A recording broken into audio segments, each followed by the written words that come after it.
Hey there! Welcome back to my studio, or as some might say, a tiny spare bedroom in my house. Really, I need a she shed, but you know, money. Speaking of money, some of you have noticed over the years of watching my YouTube channel that I have a lot of sewing machines. Oftentimes I switch machines by trading up or even trading down in some cases. Why do I do those things? What do these magical machines do? Why do I have so many? Well, I'm going to walk you through each of my machines, why I have them, and what they're good for. First up, we have my industrial Juki. This is the DU1181N. It's a beast. I originally pushed aside the idea of getting an industrial sewing machine because of the space that it took up. Also, my big fear was, what do I do if something happens to it? Like, if it breaks, who do I talk to? It's not like I can pick up this machine and take it down to the shop and let them repair it for a week. Then I found out you can actually just talk to sewing machine repair people in your area and they'll do home visits for these things. Also, they're pretty simple to kind of maintain on your own, as long as you keep up with the oiling. So it wasn't really as scary as I thought it was going to be, especially once I figured out how to fix that servo motor. You gotta get it with a servo motor unless you're like magically skilled to be able to handle all speeds. Because the first time I did this with it at full speed and not using the servo motor, it basically took the vinyl out of my hand and flung it across the room. I primarily use the Juki for bag making and heavy things like corsetry, which hopefully you'll get to see later this fall when I'm making a costume for Dragon Con. I can use denser thread,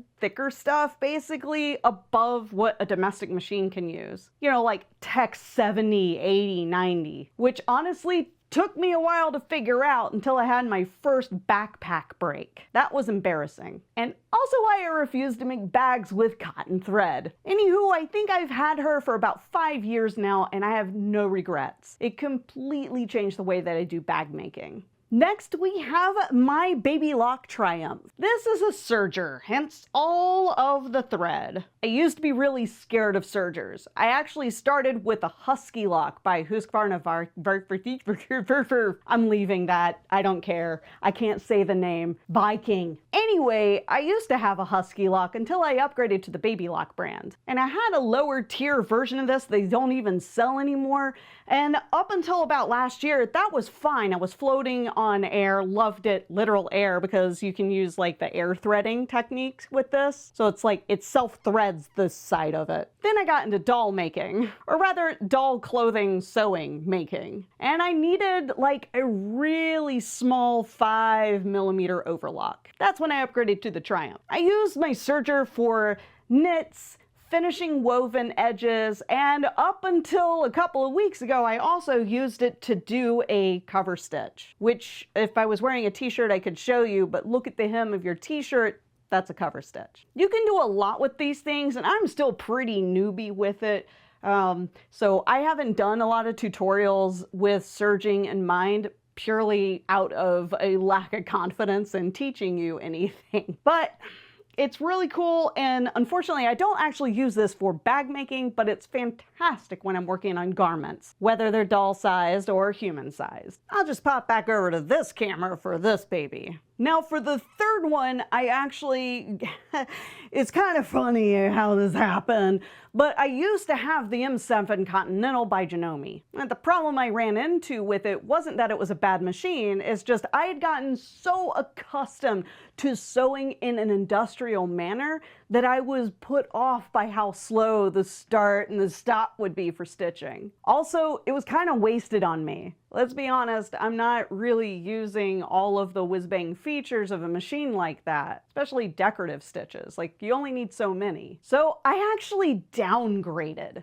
which is kind of a funny thing to say if you think about it. Basically, I sold the Janome M7 Continental to a wonderful individual who has been creating ever since she bought it. And then I traded down for the HD9. Now, the Janome HD9 is their heavy-duty machine. It's a semi-industrial machine, and it only straight stitches. This is important to note because I have no machine that can zigzag now, which leads into the other machines. And don't even at me on this, okay? Like, I have a lot of machines. Okay, this is 3.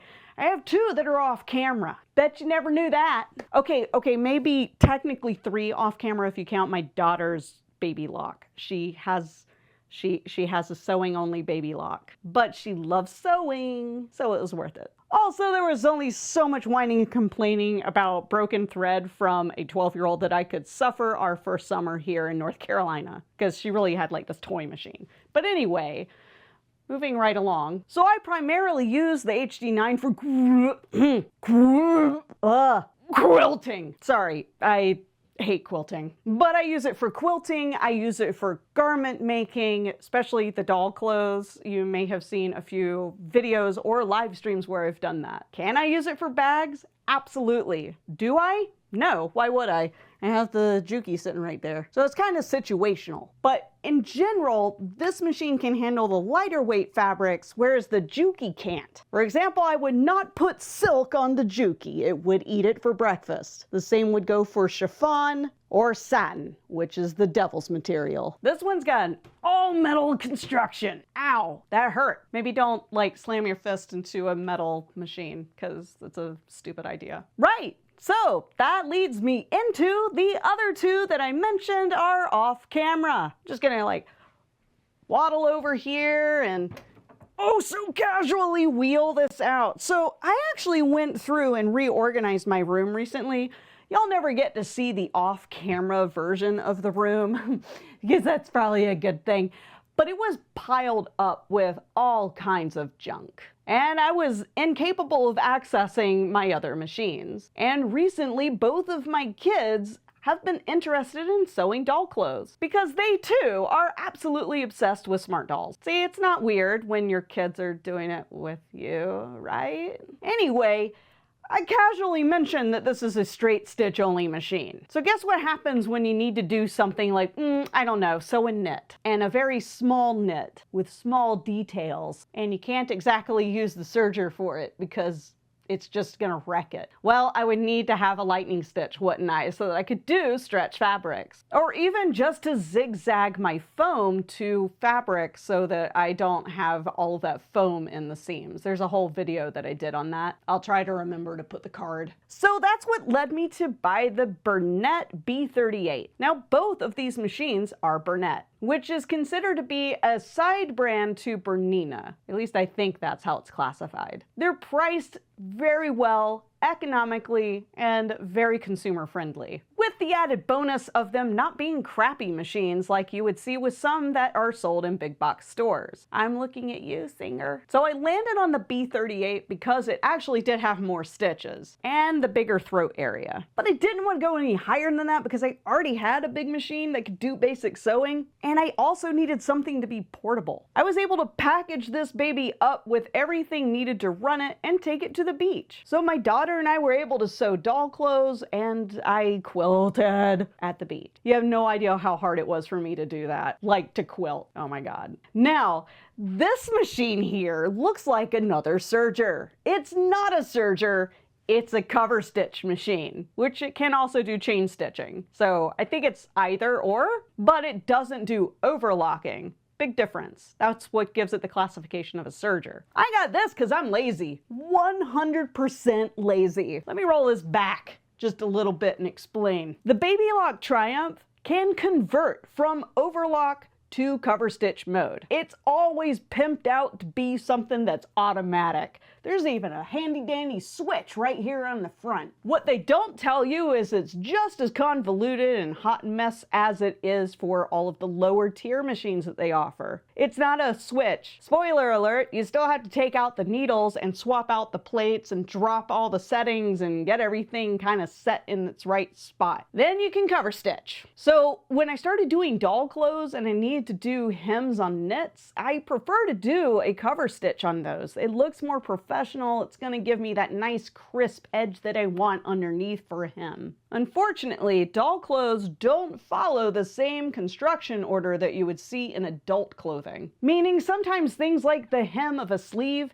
needs to happen before you do the construction stitch of the whole side seam. And that's purely out of necessity because of how small the sleeve hole will be. So to avoid having to swap back and forth repeatedly and drive myself absolutely bonkers, I spent $600 on a cover stitch machine. Now to be fair, I do actually make money off of the doll clothing, so this will pay for itself in all due time. Of that I have no doubt. Plus I have the added benefit of having these being so portable and lightweight that I can basically set up another sewing station so that both of my daughters can sew, and I can move back and forth between them and teach them everything they need to know. And for the record, no, I am not making a sweatshop out of my office, nor am I forcing my children to make clothing that I will sell on my website. That would be terrible. Who does that? And when I'm done, I'll just move this out of the way. But don't ask me where I got this because I don't promote bad brands. Oh, sorry.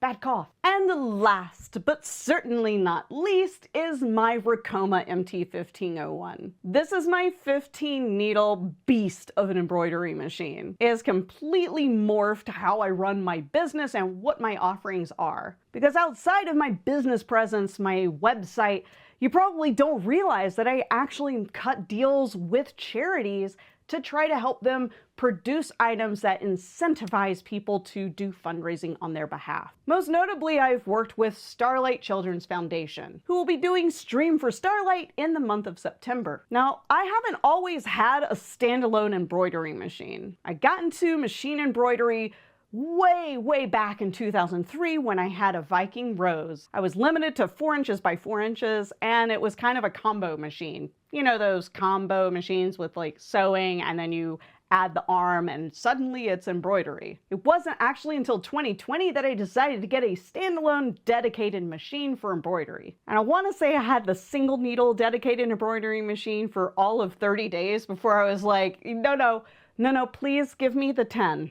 Give me 10, because I hate threading those things. Actually, I just hate threading in general. But yeah, it's actually kind of funny that people don't realize how much of machine embroidery that I do and how much I've done since 2003.